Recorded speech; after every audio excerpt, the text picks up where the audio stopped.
Last minute decision to make a banana pudding recipe, and it ended up winning me first place at the Farm to Fork competition during the State Fair of Texas. Here's how I did it. There were 44 entries in the dessert category this year. The key ingredient is to use fresh eggs. I wanted to showcase the egg yolks in the pudding base and whip up the egg whites later to fold in. I rarely have recipes fully developed by the time the fair hits, and that leads to a lot of mistakes and last minute calls. I did not add sweetened condensed milk in the original recipe that I submitted, because I was more focused on the amount of cornstarch to liquid ratio. I used the Flavor Blender's pastry cream as a base because she demonstrated the strength of 30, 40, and 50 grams of cornstarch to 2 cups of liquid. I wanted a thicker base because I will be folding in whipped cream as well as the egg whites to lighten up the pudding, and I still needed the structure so it's not running off the spoon.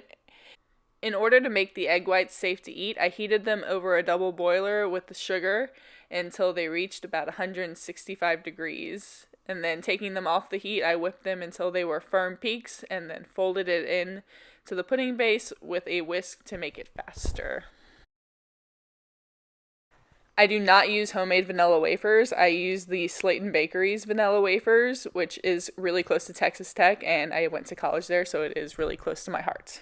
I layer it up classically with the vanilla wafers, bananas, pudding, do a second layer of that, and then top it off and refrigerate overnight.